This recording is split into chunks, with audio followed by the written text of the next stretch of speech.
Hello everyone, my name is Ricardo Lino and I'm a wheel addict. Welcome to Skate Talks number 31. And my guest today is super special. But before going to the guest, let me tell you about this promo code that I have for you. Basically, you can use the promo code Lino and you'll get 10% discount on every skate product that you buy at bladeville.com or in sorry, or in edenskate.com. The links will be in the description. And now let's go to our guest. And now let's go to my guest. So my guest today comes from Atlanta. He is right now 31 years old. He doesn't really look like 31 years old.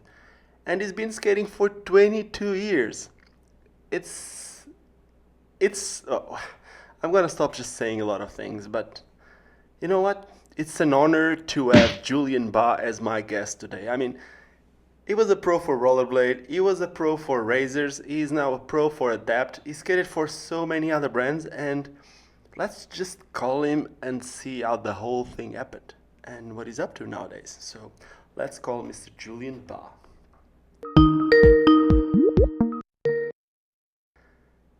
Yo! What's up? What's up? How you doing, Julian? Doing well, man. How are you? I'm good. I'm like, every time that I do this, I feel like I do this differently. I don't know, man. Sometimes I use WhatsApp, sometimes I use Skype, sometimes I use whatever. Every time it feels like it's different. So it's funny for me. That's a good thing. Yeah, it could be better, but it's all good. It's getting there. There you go. How are you doing? Tell me. I'm great, man.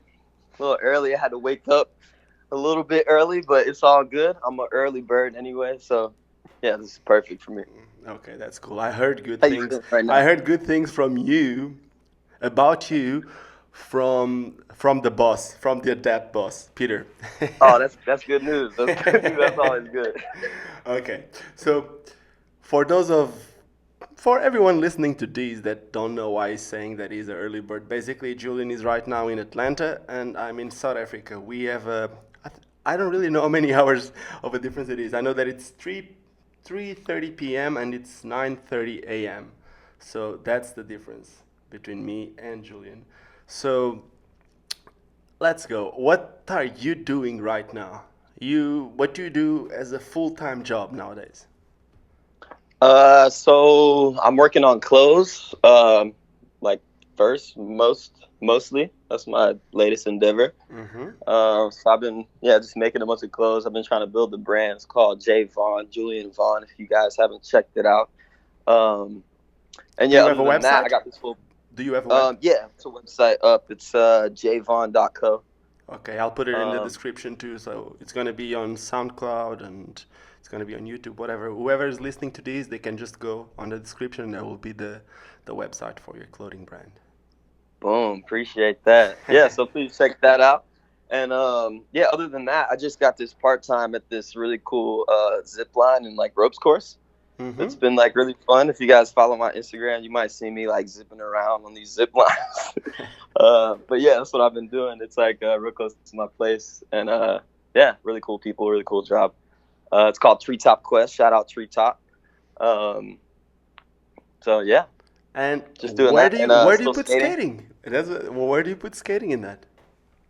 That was what I was about to say, say right now. Okay, so wait. Um, I need to, before you those even are go just anywhere. my like latest endeavors. What I have newly going on. So I feel like people know I'm skating. Obviously, I'm still skating. I'm about to go to New York for Bashi's comp.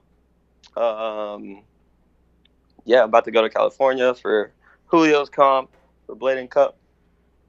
Um, that's probably all the traveling I'm doing uh, That's cool. And right now, are like you filming something? that I know of. Are you filming something, or do you have any other projects skating wise? Yeah, we're also filming for the Forever video that Eric's making. It's a new Blader Gang project that we're all working on, and that's coming together really great. Actually, I'm really excited about that piece. It's gonna be dope. Okay, that's cool. I just saw that you've been skating some different colored skates that I haven't seen anyone skate in a while. Like some green skates, they look really nice. Are Oh, those like thank you. Yeah. any pro model coming, or it's just like a custom Yeah, made? those are just a custom one. I had never built a custom one before, and I just went for it and picked that one, and it came out really cool, and a lot of people really like it. So I don't know, it could be something, but I don't know. I don't want to say anything. Yeah. Yeah, that's cool. Maybe if people are interested and if they start contacting Adapt, they might make a Julian Bah 2. Is there plans for a Julian Bah 2 skate? Well, yeah, there actually was a two that came out. So I had the first one come out. I think it was 2014 or 15, maybe. Okay. And then I had another stuff come out 2016. Okay, so that would be the Julian That was, 3, the J3. yes, sir. That's it. All good.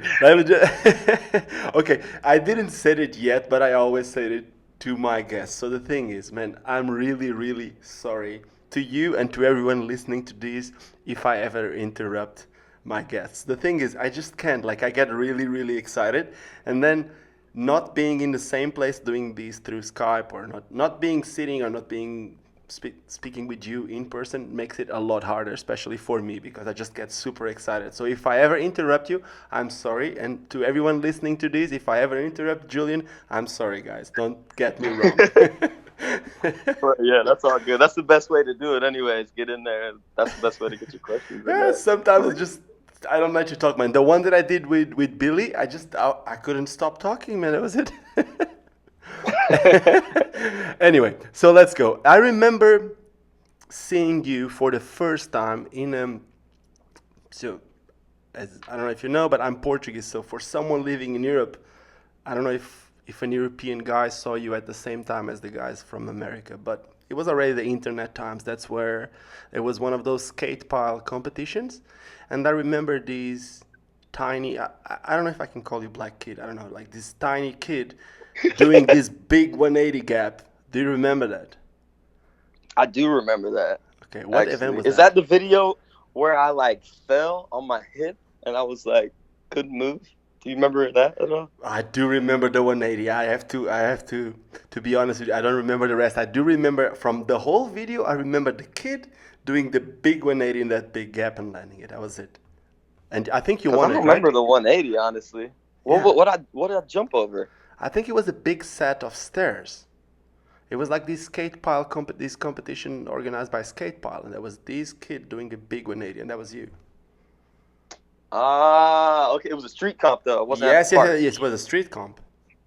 Oh, okay, yeah, So that was the yeah. I first. remember that. Yeah, so that was the first time I Wow. remember seeing you, and then not too much time after that, I saw you skating for Fiziks. I saw you skating. I don't know if it was. I think it was first Rollerblade, then hmm Razors, then Rollerblade. So what was your first sponsor? So I started skating for rollerblade first when the TRSs were out with the ones with the skin on them, Yeah, yeah, I remember those. The and everybody was Alphas and rocking them all with those the skates. with the flaps open and everything. Hmm. Yeah, I and think everybody those was were the dyeing skates them that I different saw colors. you skating back then. But weren't you skating for Yeah. SKATEPILE too? Weren't you on Team SKATEPILE? Right. So yeah. So back then you needed to have like a shop sponsor to be able to get skates. You know, they would send the skates to the shop. You would get the skates. So that Hmm. was like the deal with SKATEPILE. They put me on to the SKATEPILE team, and then through that I was able to um, get sponsored by Rollerblade, like on the amateur team. And then so yeah, I was getting skates ever since then through Rollerblade until the next skate it was Razor. Yeah, I started No, skating but Razors. you before you go to Razors, you skated for Fiziks, right? Yeah. Uh huh. Okay. And that was the whole Fiziks thing. Was it like just because Wait, you were were they on on? skate? Was it because you were on SKATEPILE you started skating Fiziks, or? Yeah, they were just making a team, and they really like my skating. They're like my homies. I was always up there with Tom and Andy and Aaron and everybody. Frank Liscavio, I don't know what he's doing nowadays, but shout out Frank Liscavio. But yeah, they thought I was like, the little next up and comer. So they were always trying to like push me ahead and put me on. Um, yeah, that's how the rollerblade sponsor even came. It was like through Tom, like telling them, yo, you need to send this kid some skates, you know. So Okay. shout out Tom too. But yeah, same thing with Fiziks. He was making the team, and he was like, shit, I want you on the team. So I was like testing the prototypes a lot, and yeah, through that he just told me Let me ask you to put me on the something. team. Let me ask you something about the prototypes. Did you guys broke a lot of frames during those prototypes? Because I do remember skating physics frames, and at first I started by breaking those suspension arms, the plastic ones. Then they come with some. Right. Then they Yeah. came So with that some was the first aluminum thing to ones, go. and then I Yeah. started breaking the That was frames too. right. Yeah. I think there was one like run of frames that they kind of all broke, and like those were the only ones, the frame that actually broke. But I broke a lot of rocker arms before, like when we were testing them, and then that's when he made the aluminum ones, Mm-hmm. and then he tried to we put him in the whole skate first, but it was just way too heavy, and Yeah. so he ended up because everyone always broke the back rocker arm. You notice that, so we just Yes, put of him in the course. back first, and like that helped out a lot, and then we put him in the back and the front. You know, like Yeah. Okay, so so for just someone 4 listening to instead of this, 8. just let me explain you why would you put it in the back when obviously when you land most of the pressure goes to the heel. That's why if you do a lot of gaps, the wheel that you break the most is the back wheel. So obviously if you need to put like a stronger arm on a suspension frame, that would be on the back wheel.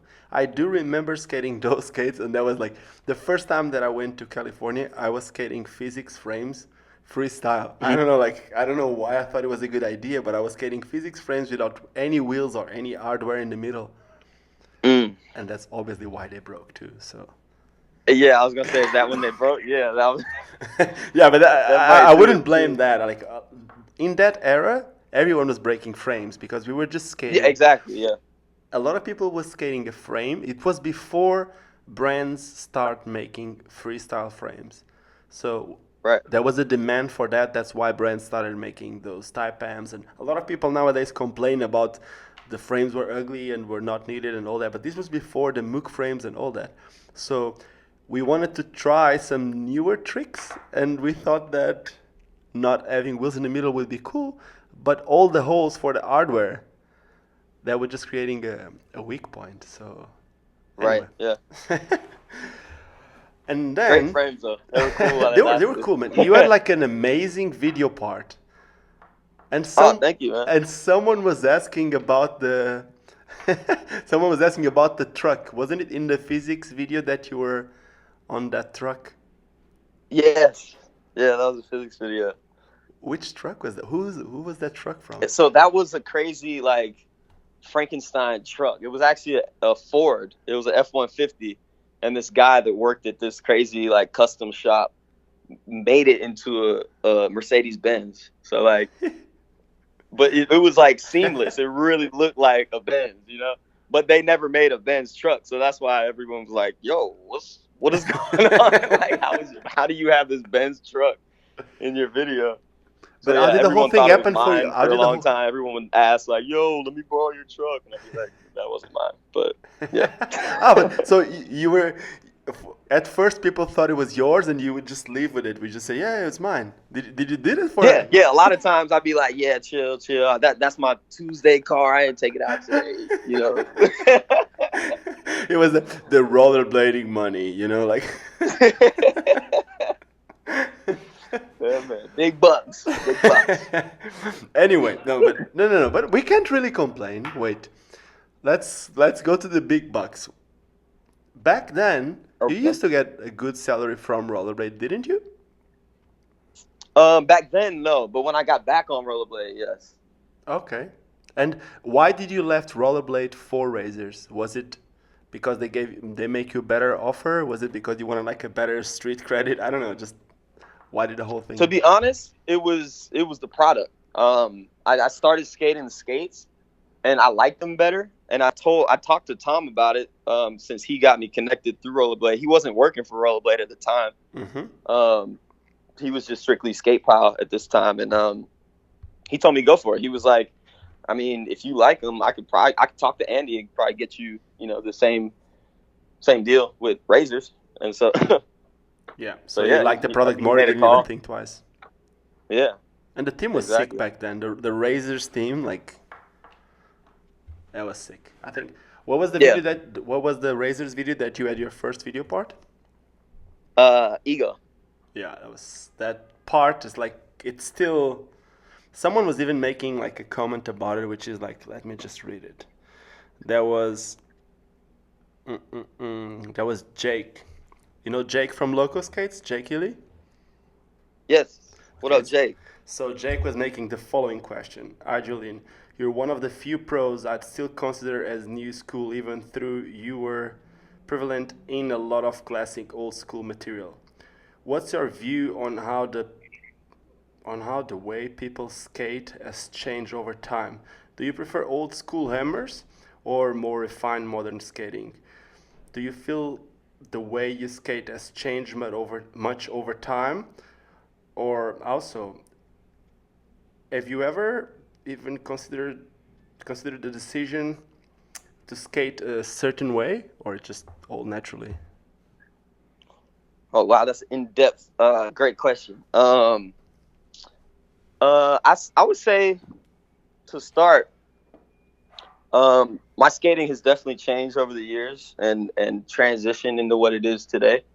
Um, and I definitely agree with me being in this kind of weird limbo where I kind of fit in this like OG like category, but like I'm also like pretty relevant nowadays Dude, too as well. But like we're talking about someone doing a gap to rail hurricane topsail. That's the stuff that no one is doing nowadays. So yeah, it's true. Like and as far as like how it's changed, as far as like the skating itself, um, what I prefer, I feel like what I prefer is what I'm trying to do. I try to portray it exactly how I see it being the best for skating and for everyone else involved, even people that aren't involved. And that's what I'm trying to do with my skating is get people that aren't skaters like into it. yeah, And I think it's that's the best way to skate. Like, and the best way to do that, it's kind of corny, but like everyone loves flips that doesn't skate. They're like, oh, do a flip, and it's corny and annoying. But like, for people to even ask you that, especially like after you do one, and then it's like the whole time you're at the park, kids are like, oh, do a can flip, you and you have to backflip? just be like, let me just skate.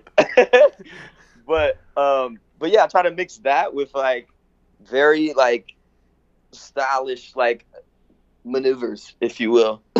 Yeah, You know what I it mean? makes Like sense to I've me. always been like huge on like the way my skating looks. So like I've never really been into people just trying to do tricks like just to say they did them. Like if it doesn't look good, like like why are you doing it in my eyes? You know, like Hmm. so like that's what I've always tried to like do with my skating, like just make it look really cool. And like I've even had to change my skating. Like at the end of the question, like have I ever consciously thought about like making my skating a little different? And like only recently, like, and that's just because of what's so popular right now in skating, you know. And it kind of sucks to kind of want to dumb your stuff down, like even, but at the same time, it's like it's good and bad. You know what I mean? It's And good what do you that mean it's by being changing. popular right now? What do you feel that it's popular right now in skating? Small, like quick, fast maneuvers is Hmm. like the thing right now. Yes. And I've never really like just been good at that. I think so. I feel like my transition has been trying to figure out what I can do that's not exactly like people like would look at me and be like, oh, he's following the wave. He's trying to do exactly like I don't want people to see my skating and think that, you know. So I'm trying to find this like nice medium where I can still do like big hammers and also find some like cool new things that I haven't done, you know. So people that are fans of me, they see it and they're like, oh, he's still doing new, interesting things on the blades. Like that's Hmm. my goal is just to do like cool shit. You know what I mean? At the end of the Man, day. you definitely have the skill to do whatever you want on the skates. And then I think you're thinking the right way by trying to make it as appealing as possible, especially in a time that I guess people get more conscient about trying to make skating look good or uh, more achievable to more people. So somehow, when skating was just like I had this conversation with a few people before. When skating was all about do or die, the big hammers, it was amazing in between our industry, and people would actually share that a lot. If I can say it, the content that we were producing, everyone that used to skate for companies or whatever, was a lot more shareable, if that makes sense, because it was more shocking. But at the same time, Mm-hmm. shocking doesn't mean appealing for new skaters. Can you imagine, like, Right. you have a niece, right? Mm-hmm. Yeah. So if your niece wants to start skating, would you show her like someone jumping off a building, or would you show her someone doing something in control? You know, Right. it's if we That's think very of true. like ways to bring people into skating, that would be it. And then what you were saying about the fast skating becoming a more popular thing nowadays. One of the persons that I saw doing that first, I would say, was Richie Eisler.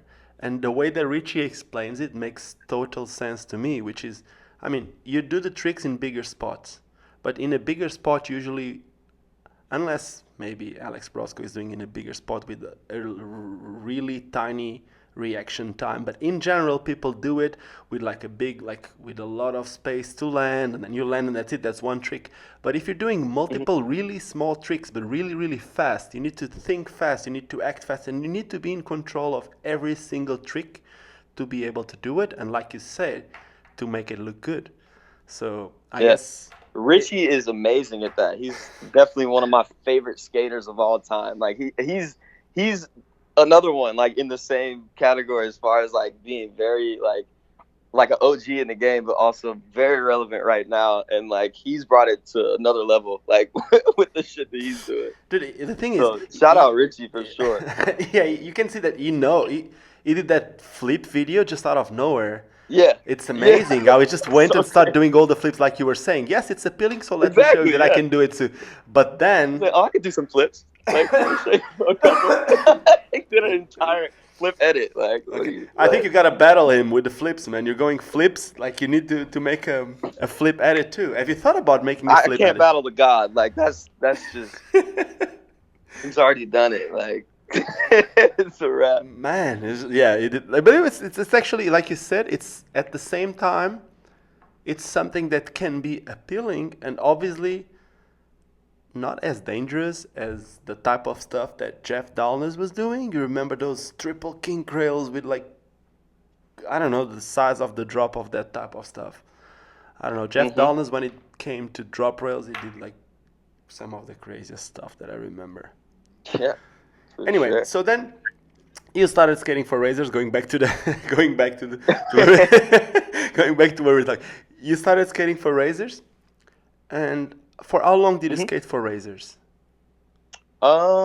How long I skate for Razors? I don't remember honestly. I started in like uh I don't know. I was on the pro team for like 2-3 years, I think, And then did you left something like that. because Rollerblade made you a better proposal, or what was it? Well, before that, I was just on the AM team for I forget how long, like probably same thing, like a couple years or so. And Okay. then with Rollerblade, yeah, it was like at this point, Tom was team manager. He was creator. He was like doing a bunch with them, and so he had created these skates. Uh, Wanted me to skate them. He had a prototype size, and it was like a little big for my foot. And so I was skating him, and I was telling him, I was like, man, honestly, I can't skate these. Like, he's like, I think you'll be able to, like, if you when we get your size, like, but I have to know you want to do it. Like, so we're Mm-hmm. going back and forth because, like, at this time, I was still like, I really liked the razors, like, and that's all I cared about at the time was like, that's why I switched to razors because I liked them, so Mm-hmm. you And know, that was the time when it was. the new after the TRS the solos came out. Was that it? Wait, say that again. So The prototype that you're talking about, the prototype from Uh-huh. Rollerblade, was the solo. Is that it? Yes, Okay. right. It was a solo, and yeah, it was just big and bulky on my foot, and but Tom really wanted me a part of the team. He wanted me, Rob G, and Sizemore, and so he's really pushing for me, and like so. Razors was paying me just a little bit at this time, so he was like, What you call a "I little can bit? pay So just you." for us to have an idea, would it be like 300, 500, something? I have no idea. It was like, yeah, $200-300, something like that, Wow. for as an 300 amateur, to do you know. something like you did. Okay. Yeah, yeah, exactly. But this is when I was on the amateur. It's like this is a long time ago. This was before I was like on the pro team. But anyways, so Tom knew that and was like, "Well, I could pay you more," and I was like, I told him straight up. I was like, "Tom, you're gonna have to pay me a lot more. You know, like, you're gonna pay me a lot more, bro." Like, and so he said okay. He you know, he gave me what I asked for. Um, Can we and talk yeah, numbers? Or you don't want to talk about numbers? I just like the thing how is many I people have talk numbers with you on this show? Just to be curious. no we like as an example with Tom. I asked Tom how much he used to get paid from K2. Basically, you don't need to say numbers like right away. Like just have an idea. Like, would it be enough to leave from skating? No, Okay, not that's the leave from question. skating, but I wouldn't want to leave from skating anyway. At this point, this is all I want to do. You know, like No, no, but still now. I'm You know, talking that's why I about still back do it. then when you moved from razors to rollerblade, you weren't doing anything else, right? You were skating basically. Hmm. Okay, but So the it was enough to be comfortable. I would say I was definitely happy. I was like, okay, this is tight. okay, This is cool. okay, You know what I mean? So um, so yeah, that happened. I was on that team for a while. Got kicked off, yeah, that's the and then next was thing that like, I'm gonna ask you for. I was going to ask you what happened. There was like rumors. I don't know if it's rumors or not. Back then, that's when you started dating Coco, right? yeah, Was it when you were on rollerblade or you were still on razors when you started dating her? I have no idea, man. me neither, honestly. It It's was a all good. long time ago. But yeah, we were dating at the time. That I was on rollerblade. I know that because that's when I got kicked Hmm. off. But yeah, what happened? It was weird. Like it was just like a different thing. Like me and Tom were like really good friends. Wait, just give me a Like, second. I think there's an helicopter somewhere around here that's making like such a bad noise. I'm sorry, everyone. oh man, come on, bro. Okay, go for it. Go for it. Okay, so yeah, it was just kind of weird. Like we were really good friends. Like going into this um this role, but like the roles kind of changed of him being my manager, and like that had never been the case before, Mm-hmm. and it was just different. You know, it was weird, and like our friendship kind of like tarnished over that, like which kind of sucked. You know, like yeah, we weren't like friends anymore for years after that, but like we're cool now, but like yeah, there was a while there where it like was just shitty. Like he just like was doing things that just what a friend wouldn't like really do. Like it seemed in my head at the Yeah, time. I it was was just hard like, for you to understand where the friendship ended and the business started or something like exactly. that. Yeah, it's And so yeah, for him like must have been hard too. I'm not defending anyone, but it's sometimes it's no, exactly. yeah, when Yeah, you I work with friends understand it's that now. hard. Like hmm Okay, so and then so yeah, it was just like I signed a contract with them, and so there was like stipulations throughout clauses in the contract that I had to meet. okay. Um, so they were one of them was like I had to do an edit every month. I had to put out an edit, but there wasn't like that was it. It wasn't like you get a filmer, you get a budget to do this and that to drive around and film. Nothing. It was just like you have to produce an edit. Get somebody to film it. Like Yeah. get somebody to But the fucking edit was just edit like it. it's just like a social media, or you need to send it to them, or how was the No, whole? this was like you had to put this on YouTube. It was like a little bit before social media was very popular. Yeah. You know, it's before Instagram. You know what I mean? Mm-hmm. So like I was doing it, but like it came to the point where sometimes it'd be like a little late, like, and it's like you got to understand that type of stuff. Like, but he would be like writing me up for things like this, and like I also had to go to the skate park every Tuesday, and it was like 30-40 minutes in traffic from my house, you know. But it's not like he paid me extra money to go up there. I just had to be there, you know, and skate this session with the Bladers, and it was like that was cool and all because I would go up there anyways. But like once it came a thing where I had to be there, and like if I missed one, I would get written up. Like it was crazy. Like, Yeah, and he would actually at the write me same up. time, I'd it's be like if it's a "Bro." profession, you know, it's hard. I'm not defending anyway. It must be weird. It's just, but it goes against all that freedom. Why you start skating? Probably that's why. But the thing that really got me like I missed only one of these Tuesday night skates, right? But the reason why I missed it is because I got locked up for skating to film for the monthly video, right? Wait. So, So no. So you went skating, you got arrested, and then that's why I got arrested. I got locked up for 8 days. Wait, I got locked where up were for you 8 skating? days, bro. Where were you skating? I was skating this little ledge in this parking lot. It's a big parking lot. And this lady came over and asked us if we seen anybody breaking into this car that was in the same parking lot. And we look over to where it was at, and it wasn't that far from where we were at. So like she didn't come at us like acting like we did it though, because I kind of think she knows if we did it, we wouldn't just been sitting there skating in the parking lot. Yeah, of course. So she's kind of nice, you know, like she's like, "Did y'all see anything? It's right over there." And we were like, "Shit, no, sorry. Like, no, we just been skating here for a little bit. Like, no, sorry." And she didn't even ask us to leave. She was like, "Okay, cool." Like, and then so she goes inside, and then the cops come up, and they're like asking for everyone's IDs, right?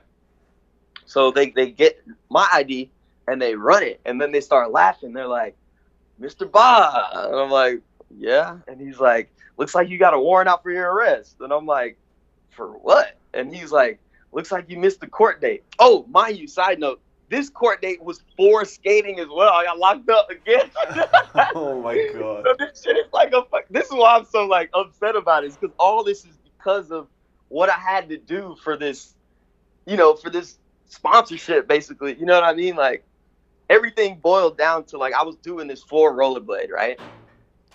And So, was it like in the my first eyes, thing this was is also what for I'm seeing. Rollerblade? I'm like, all this is for Rollerblade. Like they're gonna understand everything, like, So, I was trying to explain to the cop that no, I actually went to that court date. I was out of town, and we changed court dates, but I literally just went this Monday. He was like, Look, he was like, lock him up. He was like, put him in the cuffs. He's gonna get feisty. I can tell. I was like, okay, put me in the cuffs, and then they took me in, right? And yeah, I was locked up for 8 days. And then at the end, they were like, "Oh, this was a mistake. Sorry. Like, you already went to the court for this issue." I was like, "Oh my god, that's literally why I'm in jail, because y'all said I didn't go to court." And they were like, "Oh well, sorry." And I was still locked up for 2 days after they found that shit was the worst, bro. Oh my god. So they found out like 6 days later, but they still got you in for 2 more days. Right. Yeah, it was. Okay. It was horrible. It was like one of the worst experiences of my entire life. Like that shit sucked. Okay, and then you missed the Tuesday. So I missed the Tuesday, right? And so I get out and I tell Tom, I explain everything, you know what I mean? Like, and he's like, "All right, Julian, like, I'm gonna have to tell corporate." And I was like, "What do you mean?" He's like, "I mean, you can't get locked up like that." Like, and I'm like, "Tom, did you hear? I just told you I got locked up for skating, for trying to film for you. Like, what do you mean?" And he was like, "I mean, I understand, but I mean, I still have to tell him." And I was like, "Okay, hopefully you can tell him and they can give me some extra money or something, because like I need to pay these like fines and shit. You know what I mean? Like court fees." And so I literally asked him that month, like I was like, "Yo, can I get a little extra because of this?" And he was like, "Let me see what I can do." And then he hit me back. Oh, shit. He hit me back, and he actually took money out of my check for getting locked up. And then that's when I was like, man, this ain't for me, bro. That's when I knew in my heart of hearts, bro. Damn it, that's fucked. Yeah. But he still stayed with Rollerblade for a while after and that. I still kicked it with him for it was shortly after that. It was like a month or two afterwards. And like the last straw for him was like whenever we went to Bitter Cold, I think it was, some competition that he didn't even pay for. He told me, I asked him if I can go, and he was like, "Oh, what was that?" I asked him if I can go, and he was like, "No, we're gonna send Sizemore because he wins all the comps." And I was like, oh, "Okay, fair enough." And so I just got my own ticket, because I wanted to go. I wanted to go see my friends and shit. and it was cool because I felt like I don't really have to skate. Like Rollerblade didn't send me. Like I'm just chilling, right? So I went. I got my own flight, got my own hotel room, and so yeah, this is when me and Coco were dating. So we had our place. And we got in an argument, and like the whole hotel, like it just blew up out of proportion and shit. And like Tom came over to the hotel and was like, "What's going on?" I'm like, "Literally nothing, bro. Like, why are you even here? You didn't even fly me out here." Like, he's like, "You can't be doing this." I'm like, "I'm not. Everyone else is doing. If it wasn't for everyone to hear, we'd be fine." Like, but like the more people kept coming out, and like it got blown out of proportion. Like and so we talked the next day. He was like cool about it, kinda. He was like, I understand. Like, I honestly, I thought I might have to kick you off the team for this. Like, and I was like, oh shit, like, glad you didn't. Thanks, bro. Like, fuck. And he's like, yeah, but you just can't be doing shit like this. I'm like, all right, I got it, man. We're good, And then so we get back home. And then that's when I find out he changed his mind, and he like wrote me a letter and told me like, yeah, I was off the team. But the thing is, let me tell you, the idea was that there was some violence in it. It wasn't just that's what I had. Maybe I was wrong. Yeah, that's what I'm saying. How it got blown out of proportion. It turns from an argument like in our hotel room, like, and her like leaving out of the room and like just being mad. Like to, oh, did you beat her up? Like, no, no, y'all would have known if I beat her. She's right there in front of you. Look at her, she's fine. Like, what are you talking about? Like, it got crazy. Like the cops came and everything. That's why I got so blown out of proportions, because like there was just a competition. Like her friends were in there. Like Fallon was like, "What'd you do, Julian?" She's yelling and shit. Like, And so then the cops get called. Didn't she defend you or something like that? She was mad at me. Like she said like nothing happened, but she also was mad at me. Obviously. So like she wasn't trying to be like, she was trying to leave and go home and shit. And I was trying to get her to stay. I was like, "Don't. What are you doing? The cops tomorrow. What are you doing?" Okay. And like, yeah. That's fucked up. Cops came and like they were like, "All right." I explained the story to them, and they were like, "Okay, well, you just stay in this room. Don't leave. If you go to the comp tomorrow, that's fine. But just don't go anywhere else." I was like, "Yes, sir." Oh, God. Did you have to go to court for that too? No, they didn't. Yeah, they didn't arrest me or anything. They just okay. So then the next they had to day, come because they got called or whatever, But and then you got I said, nothing happened, so they couldn't. There was nothing, and she if something would have happened, she would have. I would have got arrested. Yeah, and she would have gone to the police, man. If she wasn't happy, like if there was a reason for it, I don't know. Maybe I think if there would be a reason, she would have gone to the police, or she would have stayed the police, right? So again, like you said, you would have been arrested. Now after that, you've been without sponsor, or you went back to Razors again? What happened after that? So after that, I was home. I literally thought, I was like, just super depressed. I was like, man, and I kind of lost everything at that point, like, cause I got locked up. The job I had, they just didn't hit me back, And I was off rollerblades, so I didn't have that income either. I was losing everything. I lost my dad that year. I lost my girlfriend. You know what I mean? Like, I was just like depressed as hell, bro. Like, and I didn't think I would skate anymore. Honestly, I was like, I'm done with this. Like. So did you stop skating for a little bit after that? Nah, Okay. not really. No, I'm just Like, asking that's because the only thing that like held if me together, bro. That was that's like what I was going to say. For me, it's like if something is not right, dude, skating is the way. It's the only like. yeah, like in my head, I was like, fuck this, like, but it wasn't like towards skating itself. It was just towards everything else surrounding it. You know what I mean? Mm. So like at that point, like I still had razors at the house, old ones, so I like just put them on, and I was skating razors. I'll go to the parks and stuff, and yeah, I was just skating razors. What razors were those that you were skating back then? You know what? I don't even remember, to be Because honest. there was someone asking something that I need to ask you. Someone was saying there was a time that you were skating some Razors Genesis that you had them all written up. And they said Oh yeah. there was a lyrics of a song and they were asking what song was it? Oh my God. Oh shit, that's a good question. Damn, you know what? Damn, what song was that? I know it for a fact it was a Lil Wayne song. Let's narrow it down a little bit. What year? Oh my God, I remember. It was the bird. What's that song called? It was on the Carter. It was number 4 on the Carter. Damn, what's that song called? Birdman something. Birdman. I don't know, man. Like Lil Wayne is a skateboarder. I can't listen to Lil Wayne. I'm kidding. Oh shit.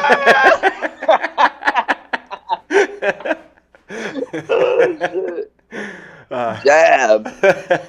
No, it was funny because but you remember if that thing was before Rollerblade or was after that you had that? The Genesis? That was probably before. Okay. Yeah, it was before. Okay. Yeah. So then you skated the Razors for a little bit and you were like really mad at the whole skating star, the skating industry, whatever you want to call it, life that you were living. I wasn't really mad. I was just like, sad with the depressed. situation. I was just like over it, I was just like, I couldn't win, I was just like, man, really down and out, bro. You know what I mean? Like, just going through it. And then I forgot where I was at. I went to some competition, and I had the razors on, and I think it was a powwow, if I'm correct. I might not be, but so I had the razors, and randomly Andy was there at this comp for some reason, and I remember John Elliott was there, and like Dre was there, and I was hanging out with Dre because Dre was my homie. Like, so we were hanging out, and I remember I needed a ride back to the hotel, so I hopped in their van, and so I randomly hopped in, and Andy just happened to be sitting right next to me, and so this is after we skated, like after the day, and so he's like, I sit down next to him, and he starts like feeding me all this like crazy shit about California and like how dope it is and like how sick it is just to wake up and like look out the window. It was kind of weird, honestly. Like when I think back on it, it was like. Was that the time of the Razors house? Was that when Razors at the Razors house that Dre was living? Yes, he had just bought it. Like nobody had moved in yet. Okay. And he had just got it, right? Mm-hmm. And he was telling me the idea about the Razor house, basically. Yes. And I'm like, in my head, I'm thinking like, why are you telling me all this shit? Like, I'm not even on your team. You ain't told me nothing. Like, and yeah, he was just gassing me up, and I was like, shit, that would be tight, So like, so yeah, I think that night he put me on the team. Like, he was like, all right. He was like, would you do that? Would you move out to California? I was like, shit, yeah.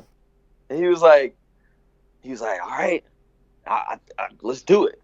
And I was just like, you got back to Razors Pro? Yeah. So like, well, no, because I don't remember exactly. Well, I think he invited me to come out there first. Mm-hmm.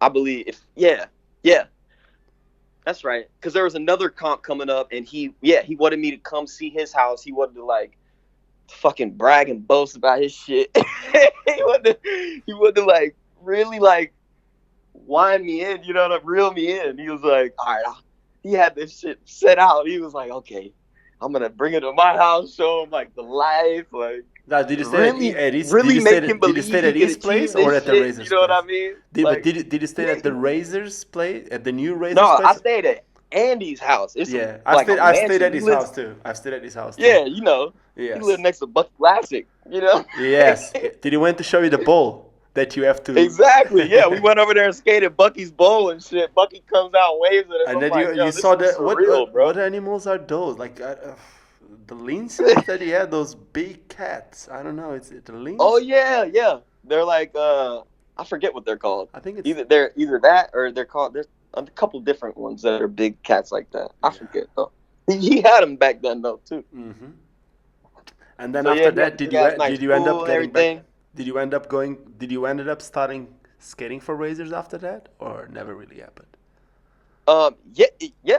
I started skating. It was after that. It wasn't right then where he invited me to join the pro team, but he invited me to come, you know, to come check out everything on that tour. And then while I was there, he invited me to be on the pro team and move to the house. Okay. And it was weird. It was random. It was. And was it like, let me ask you something that has nothing to do with that. I'm gonna go with numbers again. Were you going to get paid more than you were getting paid with Razors at first, or? Yeah, absolutely. And Rollerblade. Okay. Was it better than Razors and better than Rollerblade? Yeah. That was good. Yeah. Because if you were happy with Rollerblade, then you had ours and you had a good set. Like, I'm not saying that like an amazing salary, but you had a okay salary. So. Right. And then what? So yeah, what went wrong there? I was happy with that. So it was very strange. Like I was in New York, and we were doing, I forget what competition. It was like a meet and greet. We had to go up there and like talk to blades. Was it the Billy O'Neill event or? It might have been that, but I'm not sure. It might have been something else. Mm-hmm. But either way, like Mac was there, and he had to like. He was just the tour manager, right? So he was supposed to just, you know, drive us around. He was supposed to go meet with the shop, and, you know, sell the product. You know, it's his job. That's all he had to do. And like, and he's literally like the worst because he comes out with his wild turkey and he just fucking drink. He uses these trips as like an excuse to just like turn up, you know, like, and just, you know, just get drunk as hell, like really, honestly. And so, like, I remember we were coming back from the after party, and Matt is tossed. He's drunk as hell. And he gets in the car trying to drive. I'm like, bro, let's just get a fucking cab or something, fool. Like, he's like, no, we need the van. I'm like, bro. And he's driving at this point. I'm like, man, this is fucking unprofessional, bro. Like, what the fuck? Like, and then so Dre sees his shit, and he drunk too, but he could hold his shit. I guess, I don't know. He wasn't as drunk as fucking, you know, Mac. So he was like, I'm going to drive, fucking move. So he moved, just let Dre drive. So we got back safe. Don't drink and drive, ladies and gentlemen. Fuck. And yeah, so that was the shit we had to deal with. And by the way, when we went to the shop to sell, like, his other job to promote the company, like, we went out to lunch with, you know, the owner of Blades, and like, we were the ones chopping it up. All he said was hi and bye. That's it. He didn't have nothing to say the whole time. We were the ones explaining everything about the new stuff, about the new tech, about the skates and everything, and like really selling it, you know, like, okay. Was that for the SL skate? Was that for the SL, the new SL, when the SL came out? Yeah. Okay. Yeah, I believe so. And so like we were the ones doing all that shit, and like Mac was sitting there literally, and I'm just like, why is he even here? Like, he's getting paid to be here, bro. Well, we could be getting this extra check, like, you know what I mean? Like, I'm not saying none of this shit, but I'm thinking it, you know, like. And then so we get back, and I pull up to the house. It was like that same week, and Andy was just there. Like I had just got in and out. I was like really ready to have my burger. I was excited. And I pull up and I see Andy's there, and I'm like, oh, I wonder what Andy's doing there. So I go in the kitchen. I'm like, take first bite of my sandwich. I'm really like excited about it. And Andy comes in from outside. He's like, hey, Julian, I need to talk to you. And I'm like, oh, like right now? Like he sees I'm eating, you know what I mean? Like, and he's like, whenever, And I'm like, but I see he's pressing me, you know what I mean? Like I see he was already there waiting for me. So I'm like, I'll just go talk to him, and then I'll finish my burger. No big deal. So, you didn't know what was about to happen. So what happened? I wasn't ready. Oh my God. So yeah, we go out to the deck, we sit down, and he's like, so what happened in New York? And I'm just like, what do you mean? Like it was fun, like, we skated, blah blah blah. And he's like, I mean, no, like Max says, you weren't very nice to the kids, and you didn't come to the autograph signing, and blah blah blah. I'm like, what? He's like, you didn't skate the comp? I was like, Andy, we literally have video of me doing everything that you just said. Like, did you watch the video? And he's like, I mean, I don't know. Like, he just says you just, I don't know. Like, I think I jumped the gun putting you on the pro team. I'm just like, what? I'm like, what do you mean? And he's like, I'm like, so you don't want me on the team? And he's like, no, I don't think so. And I was just like, what? I'm like, wait, I need to interrupt blown you. Away. For someone, wait. Sorry. For someone listening to this that never heard Andy speaking, you're like, you're on point.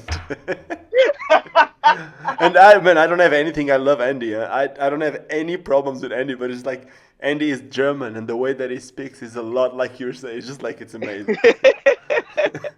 Okay, so then. Yeah, so I don't know. I think I jumped the gun. That's it, man. He jumped the gun, put me on the pro team. So And then you had to leave the house. Was that it? And I had to leave. It was crazy because everyone was in the house, and so at that point, I was like, all right, Andy, if that's what you want, man. Like, so I guess I'm gone. Like, he's like, yeah, I'll get you a flight back home whenever. I'm like, all right, man. So I got up and I left. And I went upstairs, and like, I was just like kind of wandering around. I like went up in my room and shit, and Brian was up there. I was like, I walked in his room. I was like, well, I guess I'm out, bro. I'm gonna pack my shit. Andy just kicked me off the team, and he's like, what? And I was just like, yeah. And he's like, no, wait, what are you talking about? Like, and I'm just like, yeah, bro, he kicked me off the team, like, for this trip to New York. And he's like, no, nobody understood because nothing happened. Mac was just hating on me because I was like, I don't know why. It was the weirdest shit. Like, he literally lied. Like, I don't understand why he did that to me like that. Like, it was the weirdest shit. And I don't understand why, like, when I was telling Andy what happened, he didn't even, like, he was just like, nope, I think I jumped the gun. Like, it was just, like, very strange. Like, and I didn't understand it. I was like, so, and Mike didn't actually live there, Johnson, at the time, but he would be there every weekend. So he was there too. And so him and Dre were in the same room. I came in, told them, and they were like, yeah, right. Like, nah, that's not happening. Like, let's go talk to Andy. So like, I was like, okay, like, yeah, all right. Yeah. So everyone came downstairs. We all went out on the porch to talk to Andy. And like, yeah, they were like, so what happened? What's going on? And Andy said his little 2 cents, and at this point, he was like a little more upset. He was like, not quite yelling, but like he was getting red, and like, he was like, ugh. And I'm just like, and nobody said nothing. But what blew me is nobody said shit. Like, everybody just sat there, and as if they didn't know that, like, he's just like bullshitting. Like, they were there, like they knew that this isn't like what happened. I was at the autograph signings. I was at the comp. I was there. Like. And so when nobody said nothing, I was just like, I forgot what I said. I think I blacked out, honestly. I started like cussing Andy out, and I was like, man, fuck you, I'm out. Like, I'm leaving right now. Like, I packed all my shit, and I fucking, I hit up Coco, and I was like, yo, I got kicked off the team. And she was like, what do you mean? I was like, yeah, I'm about to go back to Atlanta. And she was like, well, nah, don't do that. And I was like, what do you mean? She was like, come here, come live here. She's like in Long Beach, like, which is like a couple hours away. I know it is. So she just came and picked me up. I was like, I don't know. I don't no income. Like, I'm gonna just be chilling with you. Like, she's like, it'll be straight. Like, just come. Like, I don't want you to go home. And I was like, okay. Were you still with her at the time? I was at that time, yeah. But we had split up, and then when I moved out to California, like, she was living in California at the time, so yeah, you guys got back together. Yeah. Okay. And like from what I heard, like from Andy, the last time that when I said that I was at Andy's house, he had a conversation with me, and one of the things that he told me back then there was no Razor's house anymore. The Razor's house became the scooter house. And he told me that at first, when he first made the house, his whole goal was to have you guys all living together so that you all guys could be more productive and go to the parks and together and somehow create like a different presence. And somehow, from what he told me, that wasn't happening. But maybe the whole thing, I'm not saying he's right or that you are right or that, I don't know, man. I'm just saying that probably the whole thing wasn't too explicit for all of you guys. So basically, according to what he would tell us, we just straight up wouldn't do the shit. We'd be like, yeah, So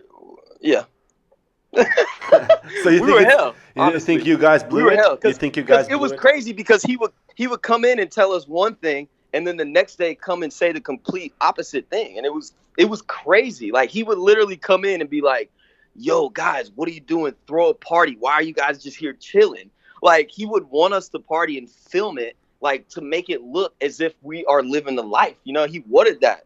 But then, like, in the same token, he would be like, y'all gotta wake up and go fucking skate. Like, what do you do? I'm just like, bro, you can't have it all. Like, you can't. Like, this is not working. Like, so you think that after a while you guys stopped taking him serious, and that was one of the main reasons why the whole thing died? Because like you said, probably. Yeah. Probably, yeah. I think, yeah, everyone was kind of fed up with, and even going into the whole thing, like, I knew Andy's reputation, you know, so like, I kind of had my guard up the whole time anyway, you know, so, you know, what happened, it's not a huge surprise to me. It was surprising the way it happened, but the fact that it happened, it doesn't blow my mind that much, you know, like, he's a business guy. Yeah. Can you hear me? Some money, you know, like, he ain't never skated a day in life. I stopped hearing you after business guy. You said he's a business guy, and then I stopped hearing you. Yeah, at the end of the day, he just wants, you know, money, really. He doesn't really care about, you know, his team or anybody else, like, really, you know. Okay. Yeah, so. And then you said that you lived in Long Beach for a bit, and then you got back to Atlanta. Was that it, or when did you? Yeah. When did you contacted? Because I know that you first contacted Adapt, right? When was that? Was it a long time after, actually? Or? It was, yeah, after Razors. That's when I fell into another depression. I was just like, all right, now I'm really done for. Like, no team is gonna want me. Like, it's a wrap for me for skating, at least. Like, I could skate on my own and have fun, but I'll never really be, you know, on the team. I thought at that point. And what skates were you skating back then? And I think I was still skating Razors, because that's all the skates I had, and I wasn't going to buy skates. So, yeah, I was just skating what I had. And then I went to Bitter Cold, I think. Mm-hmm. And I seen the picture online first of the box of the one, the Adapt. Yeah. And I was just like, yo, what is that? It was in this wooden box, and I was just like, yo, it was all carbon and leather, and I was just like, this is sick. Whatever. The Benny Armando skate, right? Wasn't it the Benny? Right. Yeah. Exactly. Yeah. So I was already intrigued. Like, I had seen, it was a picture of the box at the comp that I was at. You know, I just didn't see it yet because I wasn't there. And so when I got there, I got to check it out, and then I realized that my buddy was the American rep for them. And then I was like, oh, shit. like I thought like for sure I'd be able to get a pair at least, you know. Mm-hmm. So because like we were pretty close, and like I figured he would want me on the skates. So I asked him. I was like, yo, what's up? It was Brad Anthony. By the way, shout out Brad. What's up, Brad? Um, so I asked him, and he was like, oh my God, that'd be awesome. I was actually thinking about you, like, for the team. This would be cool. I'll let them know. So he sent them an email asking pretty much. And then he CC'd me on the way back with the email, like, of what they said. And it was just like crazy. Like, I was just like, oh, damn. Like, that's everything that I was thinking about, like, how the industry, like, looked at me was, like, right in my, like, because I was reading it from what they see. They don't even know me, you know, and they were just saying but all the stuff that I was worried about. You know now that Peter doesn't really have filters. So if he thinks of something, he will just tell you straight through, which is cool. But sometimes might be hard to hear, especially if you're like in depression. Especially like you're he saying. didn't know I was gonna be reading this probably too. You know what I mean? So he was very just like open with what he thought about me, you know. Mm-hmm. And so it just like confirmed like what I thought in my head already, but like I didn't realize it to that effect, you know, like how much people really like took these like videos of me and like just my online persona and like make a person like they and it took me reading this email to really realize like, you know, what I put out like a lot of times is all these people know or see about me. And it's like it's not necessarily. It's kind of like it's not necessarily like me, you know, like, and that's what I had to like really like step back and realize, like when I wrote them an email back, I kind of like, so they were saying stuff like, I don't think he's the right fit for the team. Like he's already been kicked off these teams. He's just kind of like the bad boy at skating, like all this stuff. And like, it was just very like eye opening to read all this coming from someone that doesn't know me. You know what I mean? Like, and yeah, just realizing, damn, this is probably how everybody sees me. Like, you know what I mean? Like, this guy lives in Europe. But it was an important email for you. That was an important email for your future somehow. Absolutely, yeah, very important, you know?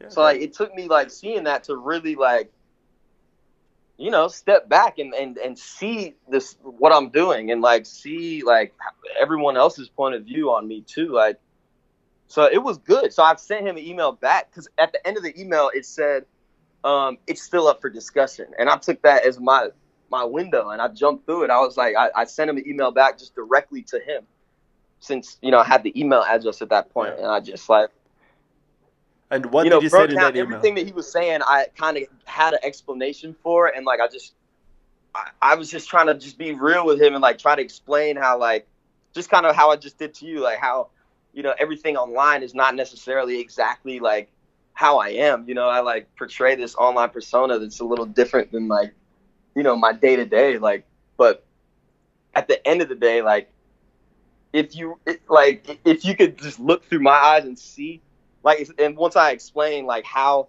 you know, some of these things happen with some of the sponsors in the past, like, you know, he was for me after that. He was like, he saw the email, was like, okay. It was like the same. It was like very quick response time. He was always like really like that. Like I'm always like on it. Anytime he sends me an email, I'll hit him with a response really quick. He's always like super professional. This works. And like our relationship has gotten even closer over the years. Like after that, like it was just, it's all history after that. Yeah. Okay. Just so that you know, the last time I was in Amsterdam, I stayed at the laundry, which is your room. So yeah. I've been told. So watch out with what you do because that's Julian's room. He said that not a lot of people have stayed there, and that's your room. So whenever you go, that's where you stay. Now, Peter, like from what I know from the conversations that we had, he really likes what you've been doing, and that's amazing. And it's cool. It's cool to see how the whole thing did. Like, you know, when people say like it does a 360 degrees, I always thought that wouldn't make sense because I always thought that people wanted to say 180, so the whole thing went the opposite way. But in this case, it actually did 360. Basically, you went from one sponsor to no sponsor to to another sponsor again, but you learned a lot while doing the whole full spin. So it seems like for you it's been working. For the brand that you work for, they're really happy to have you on board, and it's cool to hear your story about all these things. And now, Yeah. what do you think about the product? If you would compare it, like if you would need to compare an adapt skate, and please let's not, I'm not trying to get you saying good or bad, just like be as honest as you can. If you would have to compare it with, like you were saying that you used to love razors, if you had to compare the three skates that you had to skate, like the rollerblade, the razors, and the adapt, what skate would you choose? If adapt could make any of them, which skate would you skate? I would skate adapt for sure. Okay. Like hands down. Like, but that in that same sense, like they're not for everybody, and I've noticed that, and I've noticed why. Like I didn't know at first, but now I'm starting to realize why. Like adapts are like the most high-end professional skate on the market. Like, and they're not for beginners at all. Like, and there's like, you have to be at a certain point in your skating to be able to skate these skates, is what I'll say. Like, because what I notice is people that don't skate like that good, just they don't skate them that well. But for people that really are like have a lot of control of their feet, like I think it's the best skate. Like because they're just super comfortable. They're very durable. They're like, and they hit all the points. You know what I mean? Why do you think they're not that good for beginners? I know that price wise, a lot of people don't like to spend a lot of money. That's a huge thing, is price. If you're gonna be committing this much money into something, like you want to know that you're gonna be able to skate it good. And like for beginners, like I don't know honestly why they can't skate them as good. I feel like maybe the cuff. A lot of people. It's hard to narrow down exactly why. The forward flex on that skate is a little bit different. I like it. I've tried it, and I didn't try the aggressive skate. I did try the GTO. And they're very different. Yeah, but still, I realized that on that skate, there's a little bit of forward flex that comes from the different. It's not really carbon. It uses a different resin. I think that's it in that place where the regular skates with a cuff have the cuff bolt. It uses a different material there, so that allows the skate to have a little bit of forward flex, which is supposed to be controlled by that amount of that resin that it puts. It's a little bit too geeky, but I saw the skeleton of the skate and it looks cool, and it seems to work. As a GTO skate, I liked it, but for a lot of beginners, it's probably weird that when they bend their knees, somehow their heels will come up. I don't know. Maybe I don't really know why, but I do know that according to what we were saying, a lot of times the price of the skates, a lot of people, and it's not even my 2 cents. There's a kid that works here with me at the shop, and he made a video the other day about it, and his name is Mo, and Mo made a video about how wrong it is for people to, when they buy their first skates, they think they should buy the cheapest one because they don't really know if it's going to be their sport or not. But when you buy the cheapest one, or when the most affordable one, usually you don't get quality. So if you don't get quality, it's also harder for you to actually go somewhere. You know, like if you're going to buy the worst skate, it's harder for you to learn something. That's for some reasons. But there's cheap enough skates on the market to get a pair that is good enough. Yeah, you know? Decent one. Yeah. But it's just like that idea that we have. A lot of people have the idea, first pair of skates need to be the cheapest. Not always. Sometimes it's the opposite way. And I'm just I'm actually on the adapt side on this one. Like, man, I'm not saying it's a skate for beginners, but what I'm trying to say is, like, if you really like it, if it's gonna boost your confidence levels because you like it, and that's really important, that you like it. You look at your feet, absolutely, and you love what you have on your feet. Right, so, and that's another huge thing about them, is they just look so nice. I like. You know what I mean? Like, I like the green I love ones. looking down on skates, even the hyper ones too. Like, and for that, like, people shell out a bunch of money for the hypers, and it's like, just what you were saying. It's like they don't have to be the best skater to like really want something that's nice, and go for it. But what's the best example of that? Imagine. What's that? Do you think that everyone that buys a Ferrari it's like the guy that would race Formula One. They just have the money, man, Exactly. and they That's a good can point. afford it. So if you can Right. afford it and if you like it, go for it. And that's it. Absolutely. Yeah. And tell me something. Is there any trick that you feel like easier with the adapt skates? Or any trick that you feel like it's harder? Like, I think I could set slide better in these. you think it has to do with the sole plates or the structure of the I boot? think it's the perfect attention to detail that Peter had with just how the sole plate and the frame line up. Okay, Like, so if you're so you skating, skate like, the symmetric symmetric- frames too. You skate the symmetric. Right. Yeah. Okay. And yeah, they're literally like the best frames. Like, I used to skate creates before these, and I really like those. But these are better. They're just like, they're thinner, but like still more solid than creates. Like, I've broken creates, I've still not broken a pair. Okay, but have you Symmetrics. have you skated the new creates, the made in USA ones, or? Because I heard No, that the I new haven't. creates are made in USA. Yeah. I was going to make you a question, but I totally forgot. I'm that bad. You were talking about the set slides. Yeah, no, I know what it is. Sorry, I was going to make you something. I was going to ask you about gods. So you are also on gods. When did you got on gods? So I got on Gods like when they first started. Frankie hit me up telling me he was gonna be doing this wheel company, and he wanted me to be a part of it. So I was down immediately. Frankie's like a really good friend of mine. So That's cool. so yeah. And what do you think of the wheels? Do you like the wheels? Yeah, they're great actually. Okay, just Yeah. out of curiosity, because like I've skated some of them. They feel like similar.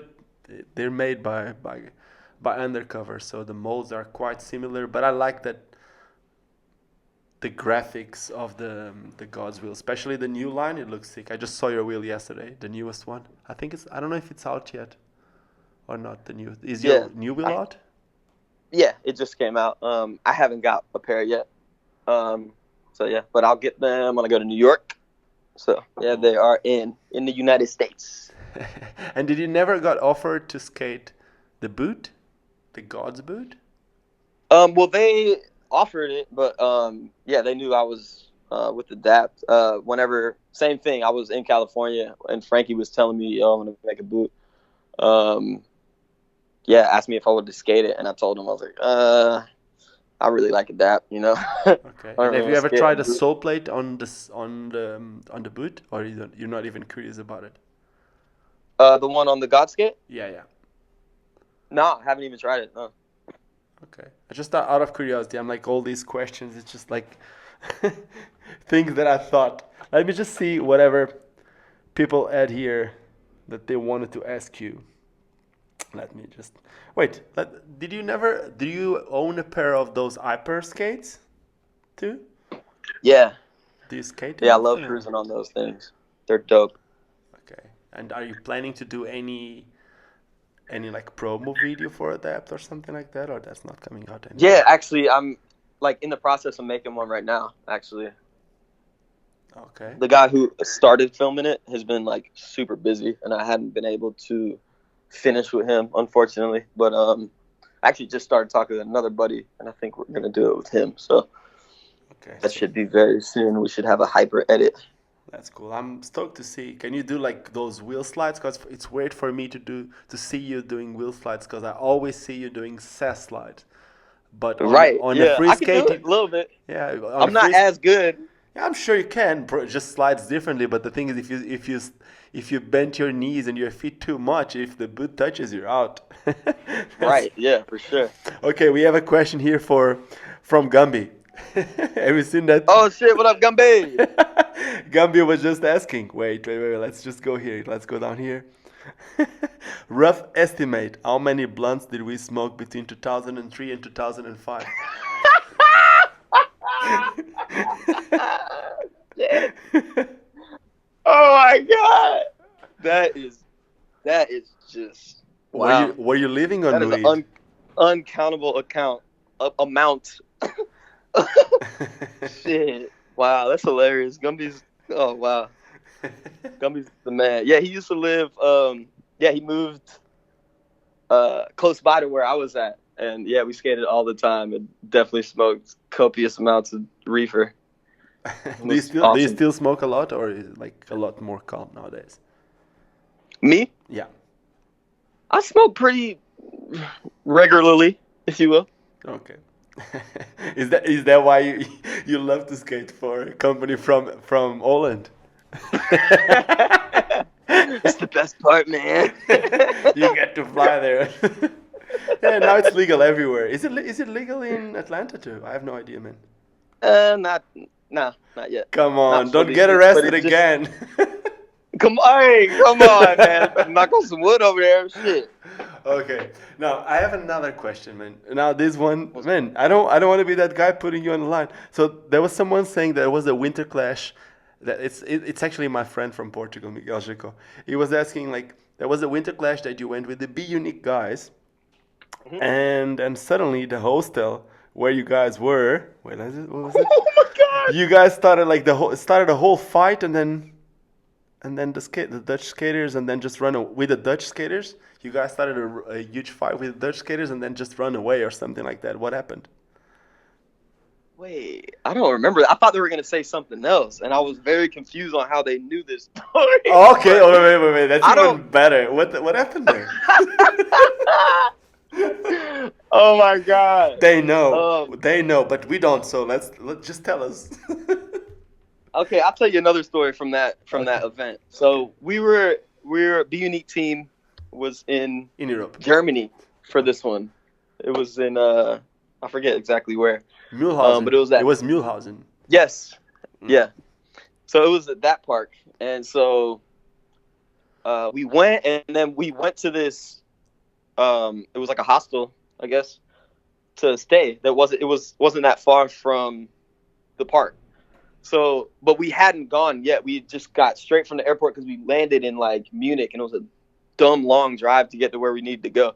So we drove and we got to the park, and skated the park a bit. When we went back to the where we were gonna stay, we got in, and then it was just kind of weird. They like locked us in, and we wanted to go get food, and they were like, it was strange, and so like we wanted to leave, but we like couldn't really.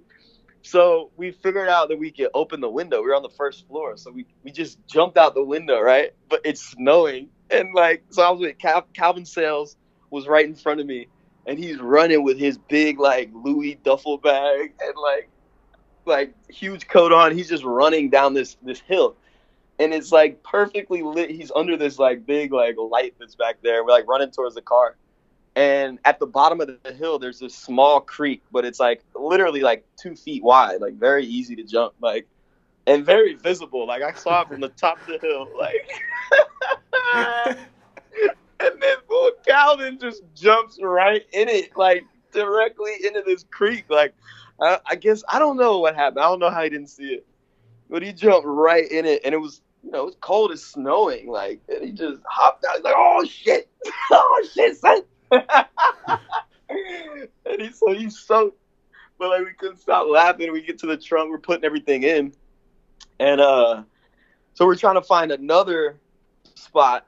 Or no, matter of fact, we were like, "Fuck it, let's just go to the after party straight away." He was pissed because he was all wet, and so we go up this. We're like, we had the cars had the GPS going, but it was in German, so like. So it was telling us where to go, but it was still like kind of foreign to us, right? And I was the only one that could drive because I was the only one who knew to drive stick. So we were in these like brand new Beamers.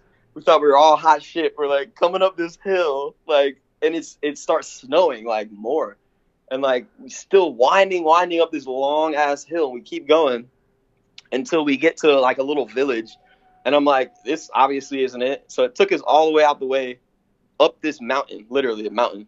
And so only thing we could do is turn around and start going back down. But at this point, it was like snowing like kind of hard, like way harder. And so I'm coming down this curve, like the whole thing is turning the whole time. You're going around the hill, And we're at the top basically. So I'm literally going 5 miles an hour down this hill because that's how Yeah. shitty the weather is. And I'm turning, like my steering wheels just stayed turned, you know, but like Yeah, your car goes forward with the wheels turning sideways and just don't turn. it's just going. So like it literally, I popped over some snow, I guess, and I just started sliding towards the edge, like right off the cliff, literally, like, No and it way. was a real cliff, like it was so scary, like. And we were just all yelling in the car. Like Chris is sitting next to me, Chris Brown, and like I think Ramel was in the back, and we're just like, ah, like yelling, like. But it's so funny because we were going so slow. We were already going slow, but like Yeah, it's the it ice, was man. just There's ice. we, Usually, there's ice under the snow, and that's what yeah, we makes. couldn't like we were just frozen, all just like looking at the edge, like I thought we were We're literally out. about to go off the edge, and then literally we hit this pole that stopped us. It was a pole. It was a random pole that looked like it had a sign on it, but the sign was knocked off and the pole was like bent over the edge. So the shit literally, we ran into it and it like stopped us, like literally in the perfect spot. If that shit wasn't there, we would have been off the edge for sure, like for sure. Dude. And it was just like we sat there and we're like, oh my god, and we had to push the car like straighten it out and get it off. And yeah, we continued down and we said fuck the after party. We'll just like go back to the hotel. And then you had to And we still got had to back. find a I new remember hotel. the next day And the then you back door of the Beamer was just fucked from this pole. And like I tried to tell Courtney, fucking the other Brown brother, that somebody just, hit us. So somebody like opened the door and hit our door. He was like, bro, ain't no way a fucking door did it. I think he had to pay like 5 racks to fix the doors and shit like that. Damn it. That seemed Man, like it it was was a bad. cool time for you, huh? The Be Unique It was times. fun times, man. That was great. Those guys, they always had they had a super specific type of skating, like all the switch ups and all that stuff. But they had really good videos, Hell man. yeah. Like the whole videos used to be amazing. The Be Unique videos. I used to, yeah. Yeah, I was just talking about Be Unique videos last night, actually. They're so good. yeah, it was I amazing. love the way, he was editing them and, like, yeah, everything about them was just And the top whole notch. team and everything. You know what happened to those guys? What they're up to nowadays? Yeah, well, they started doing music. I think they got bought out. Like, I went up to New York one time, and they were literally in Times Square. Like, their office was in Times Square. And I went up to the top. I'm, like, looking at the registry and shit. Ralph Lauren had an office in there. Like, a bunch of people had an office in this building. And so I'm going up to their office.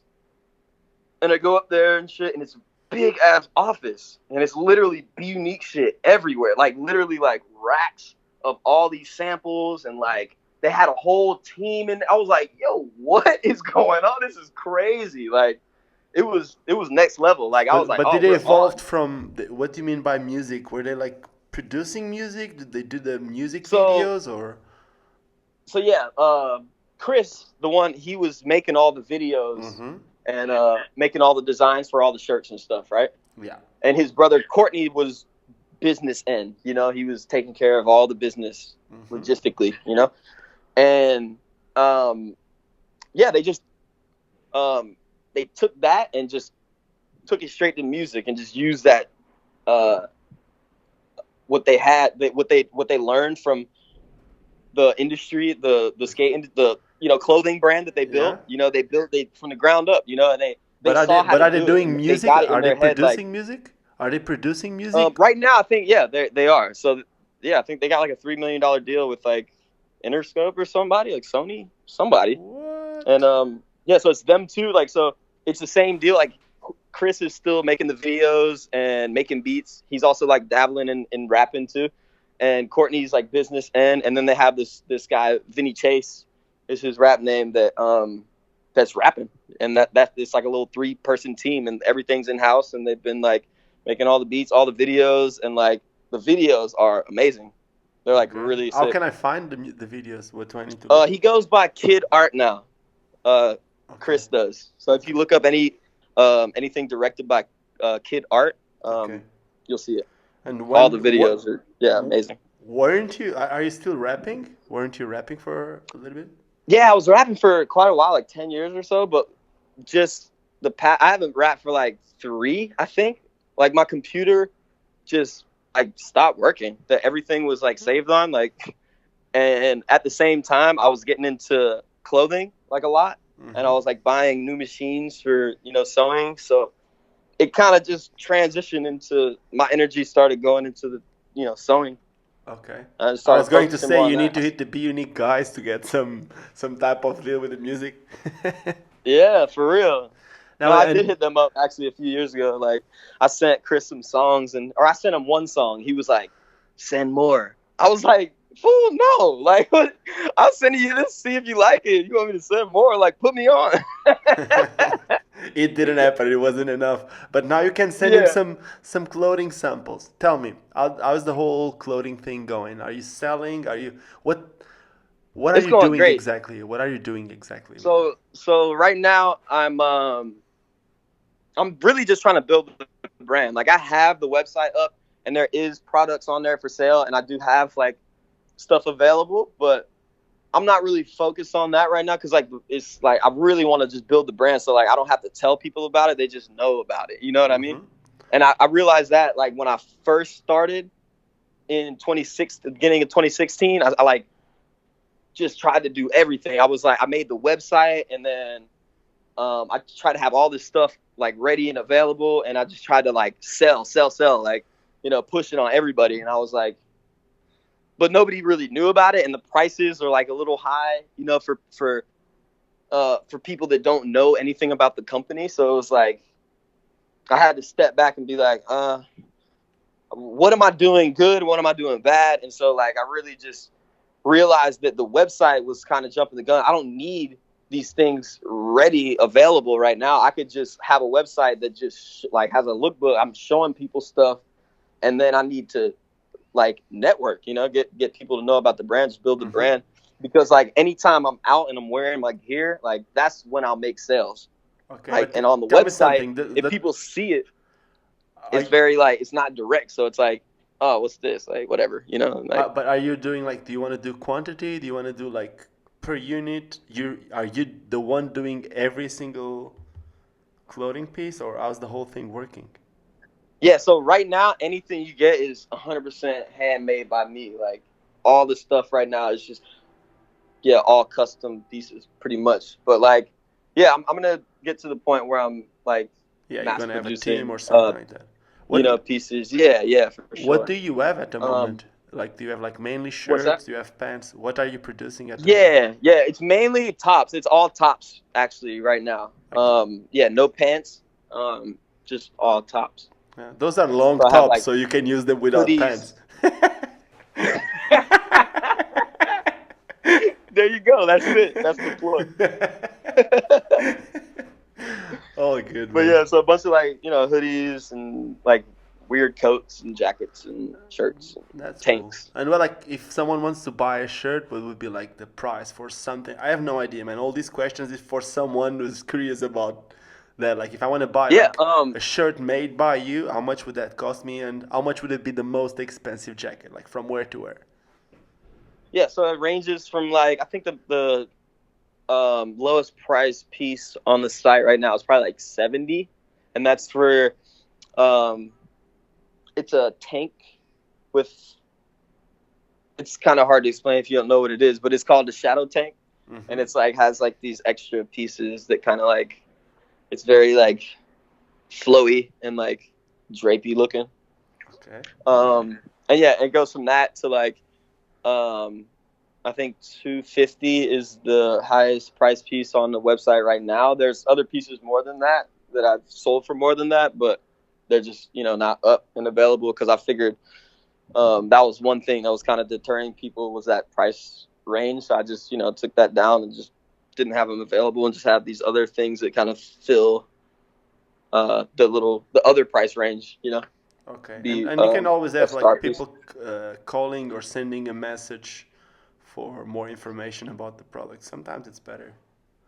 Yeah, exactly. Yeah, it's always good when they're inquiring, when they see something and they're like, "Oh, I saw you in this." Yeah, and I could always, make something for somebody like that as well. I've done that before too. Like, And do you have any? Someone's just seen me in a piece and they're like, I want this. I don't know where I could. It's not on the website, but can you make Yeah. that? I'm You like, yeah, need, do I you know have any exactly good what you're talking connections with like anyone like famous or anyone like that can about. help you with that? Not really. So I've just been trying to like get whoever I can in the gear because I know that's a huge like way to get my product out there. Yeah, you know, But yeah, I just hadn't sometimes gotten this anybody. is really, I don't know, man. I don't know how it works with those in that industry. I do know that a lot of companies that try to come out with new products, especially when it's a new product. But I don't know about that. They need to really hire like a PR company. You know, it's Yeah, especially if you have like a super specific product, you need someone that has the connections to promote it or to take you to places with it. It's a lot of times really hard. And then I see that a lot when it comes to crowdfunding. I did work with I don't know if you saw last year, there was a company that made this super, super basic thing. It's called Lego tape. It's basically a piece of silicone, like a tape, and on one side it's sticky, on the other side was just Lego. Basically, you could build Lego from that Lego tape. So basically, you could build in every angle. You could build it like vertically, you could build it sideways. And that's like a thing for kids, but it's a really, really basic concept. But because they had like a really, really good PR company helping them with the whole crowdfunding campaign, those guys made almost $2 million. Oh shit. It is crazy, man. And now this year, I saw that there was a company from Brazil, not a company, like a guy from Brazil that was trying to produce electric inline skates. And since the beginning, he thought that he wouldn't need anything like that. And there could be a market for it, but he didn't want any company to help him promoting it because they usually want percentages of what you do.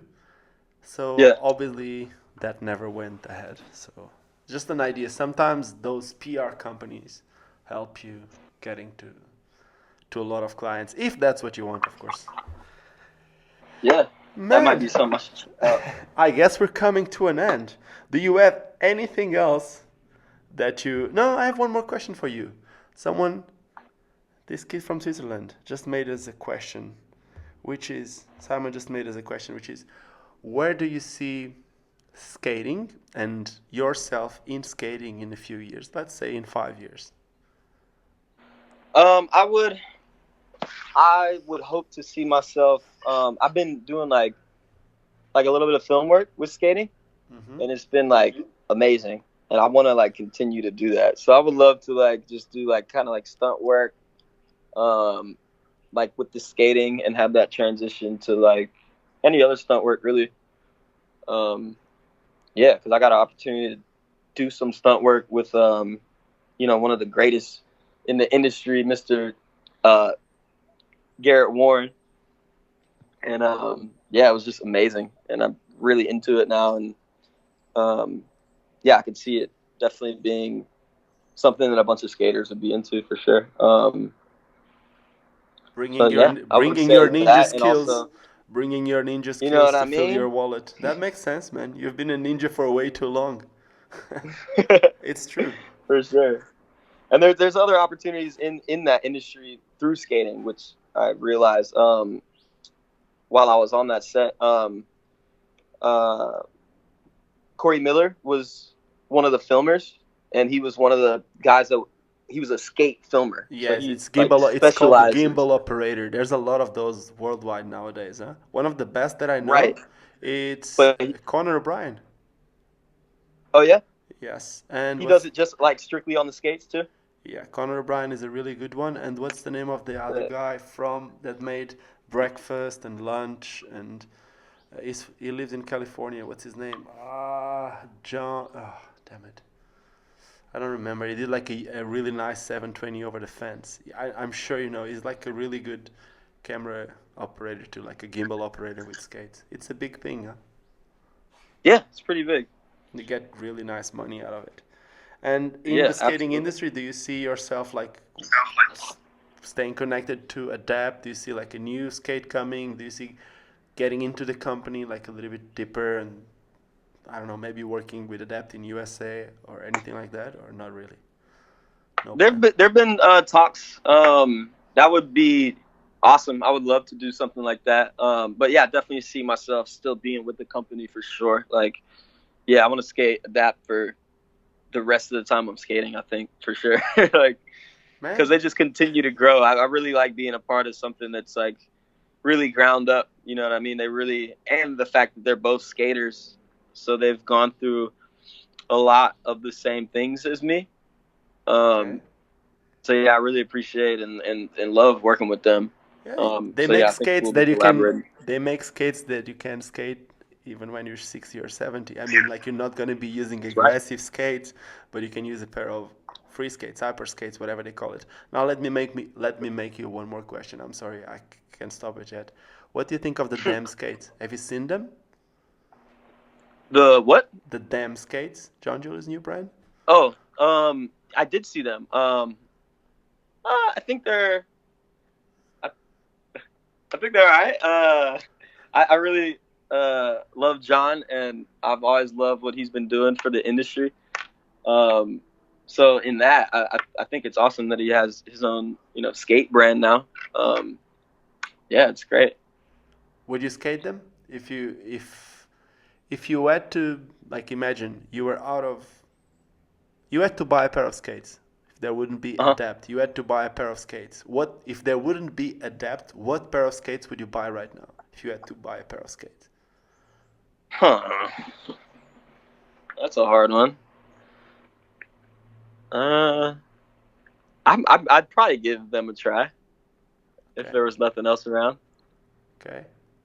just because they're new. I totally thought you would go for something like the like the God skates or something like the God, but with carbon. But I don't know. Or honestly, I think I would try the what are they called? Also carbon The skates? Aeons. The Okay. Aeons. I can imagine you skating those because of the flat setup. Right. I would like to try that out if Adapt was no longer a company. Yeah. Yeah, but that's not gonna happen. So that's not gonna happen too. Exactly. It's just Yeah. out of curiosity. Okay, man. So I just want to say thank you so much for this. I'm pretty sure Absolutely, man. I'm pretty sure you clarified like a lot of stuff that people have been talking shit about for way too long, and it was cool to. It's the truth, man. Like including myself, there was a lot of things that I didn't. Most of them I didn't knew, so everything was basically new for me. So Nice. it's cool that you spoke about those things and so open about all that stuff. So that's really cool. Yeah, man. Thank you so much for Absolutely. Yeah, for taking sure, this man. time. Thanks for having me on the show. Ah, man, it's all good. And I hope to see you Winter Clash this year, maybe 2019, not this year. I don't think I'm coming this year, unfortunately. But hopefully I'll be out there sometime soon Okay. at some event. I would love to go to Blading Cup. I'm still trying. I don't know what I'm gonna. I need to do something. I might try to find a way. My only problem, not my only problem, other than the ticket, which is already expensive, is Yeah. that I think it's on the 3rd or on the 4th, and my birthday is on the 6th. But now with a baby, I just Uh, can't. I can't be away on my birthday. My wife would kill me. So we'll see. right. Yeah. I'm actually gonna be over there for my birthday. When is it? Which day is it? My birthday is on Halloween. Ah, okay. So it's 1 week before me, but it's still too young. Okay, man. Yeah, So man. thank you so much. Have a nice weekend. Absolutely. Okay, this will All right, be brother. You out too. tomorrow. Cheers, man. Awesome. Later, brother. Cheers, man. And that was it. Mr. Julian Bah. That was cool. This was a cool conversation. I hope you guys enjoyed as much as I did because it was, you know what? I've been a big fan of Julian skating for a long time, and I tried to never really get into whatever drama was happening.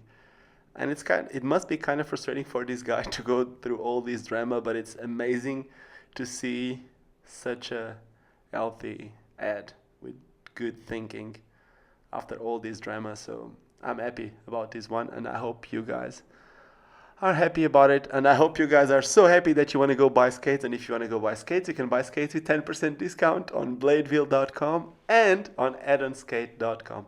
You know, all you need to do is when you're just Before paying, you just put code Lino, you got 10% discount on every skate product. Now, if you did enjoy this skate talk, do not forget to give me some thumbs up. If you didn't like it, thumbs down. And if you're not subscribing to this channel, now it's the time to do it. Subscribe to the channel, click on the bell button, get notifications every time I do one of these and other videos. And more important than anything else, just like I always say, do not forget why we all started skating, and that is because it's fun. Cheers! Vou viver até quando